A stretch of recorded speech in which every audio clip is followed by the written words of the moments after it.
बिस्मिल्लाहिर्रहमानिर्रहीम। अस्सलाम वालेकुम। कैसे हैं आप सब? मैं हूं नाइमा और आज मैं शेयर करूंगी आप लोगों के साथ मिर्ची गोश्त के सालन की रेसिपी। बहुत ही सिंपल और बहुत ही मज़ेदार सी रेसिपी है। इसे हम घर के बेसिक इंग्रेडिएंट के साथ बनाकर तैयार करेंगे और ये घर के नॉर्मल मसालों के साथ ही बहुत ही मज़ेदार सा सालन बनकर तैयार होता है। जब आप इस रेसिपी को ट्राई करेंगे तो आप यकीन करें बाज़ार की कढ़ाई खाना भूल जाएंगे। और अगर अब तक आपने मेरे चैनल को सब्सक्राइब नहीं किया है तो चैनल को ज़रूर सब्सक्राइब कर लें। वीडियो को लास्ट तक ज़रूर देखिएगा। तो वीडियो को हम स्टार्ट कर लेते हैं। यहाँ मैंने एक पॉट ले लिया है। अब हम इसमें ऐड करेंगे हाफ कप ऑयल और साथ ही हम इसमें ऐड करेंगे, मैंने एक मीडियम साइज़ की प्याज ली है जिसे मैंने फाइन चॉप कर लिया है। प्याज को हमने लाइट गोल्डन ब्राउन होने तक फ्राई करना है और इसे हम मीडियम टू लो फ्लेम पर फ्राई करेंगे। प्याज जो है वो गोल्डन ब्राउन होना शुरू हो गई है, बस इससे ज़्यादा हम इसे फ्राई नहीं करेंगे। अब हम इसमें ऐड करेंगे 1 टेबल स्पून लहसुन अदरक का पेस्ट और साथ ही हम इसमें ऐड करेंगे 1 टीस्पून पिसी हुई लाल मिर्च, हाफ टी स्पून पिसा हुआ धनिया, 1/4 टीस्पून हल्दी, 1 स्टिक दालचीनी, 4 से 5 अदद काली मिर्च, 1 अदद बड़ी इलायची, 2 अदद लौंग। अब हम तमाम स्पाइसेस इसमें ऐड करेंगे और साथ ही हम इसमें ऐड करेंगे 3 मीडियम साइज़ के मैंने टमाटर लिए हैं जिसे मैंने रफली चॉप कर लिया है। थोड़ा सा पानी ऐड करेंगे। अब हम मसाले को 2 से 3 मिनट तक अच्छे से भूनेंगे। यहाँ आप इसमें स्पाइसेस की क्वांटिटी बढ़ा सकते हैं। मैं इसे नॉर्मल मिर्चों का बना रही हूँ तो इसलिए मैंने स्पाइसेस जो हैं वो बिल्कुल नॉर्मल ही इसमें ऐड किए हैं। अगर आप बहुत ज़्यादा स्पाइसी पसंद करते हैं तो इसमें स्पाइसेस की क्वांटिटी बढ़ा सकते हैं। देखिए मसाला जो है वो कितने अच्छे से भुन गया है। यहाँ मैंने 400 ग्राम बीफ लिया है जिसमें मैंने हड्डी वाला और थोड़ा चिकना गोश्त भी ऐड किया है और साथ ही हम इसमें ऐड करेंगे पानी।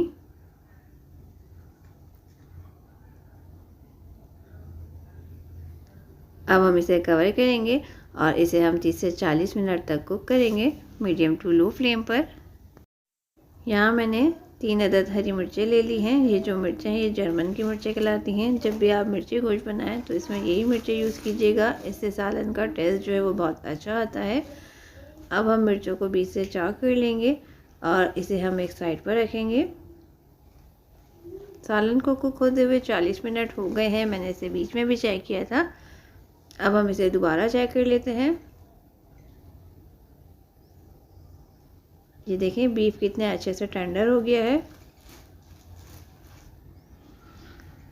अब हम इसमें ऐड करेंगे हाफ टेबल स्पून अचार गोश्त मसाला। यहाँ मैंने शान वालों का यूज़ किया है, आप किसी भी ब्रांड का यूज़ कर सकते हैं। अब हम फ्लेम को थोड़ा सा हाई कर देंगे और इसका जो एक्स्ट्रा पानी है वो हम ड्राई कर लेंगे। यहाँ आप इसमें नमक चेक कर सकते हैं क्योंकि स्टार्ट में मैंने इसमें नमक ऐड नहीं किया था। अचार गोश्त के मसाले में भी नमक होता है तो यहाँ मैं हाफ टी स्पून से कम इसमें नमक ऐड करूँगी और इसे हम अच्छे से भून लेंगे।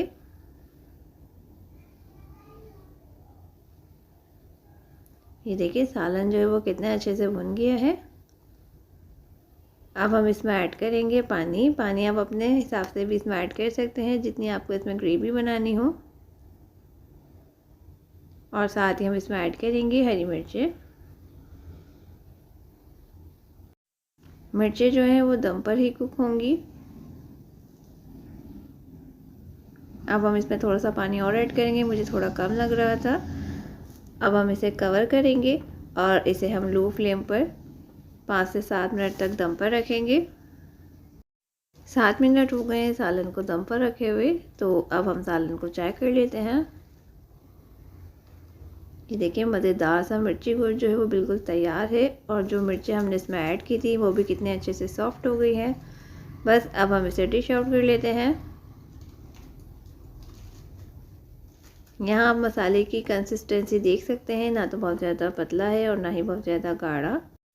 आप इस रेसिपी को दावतों में भी बनाकर सर्व कर सकते हैं। आप इसे नान या फिर चपाती के साथ सर्व कीजिएगा, ये सबको बहुत पसंद आएगा। उम्मीद करती हूँ आज की रेसिपी आपको पसंद आई होगी। वीडियो अच्छी लगी हो तो इसे लाइक कर दें, फ्रेंड एंड फैमिली के साथ शेयर करें। चैनल पर अगर नए हैं तो चैनल को सब्सक्राइब कर लें।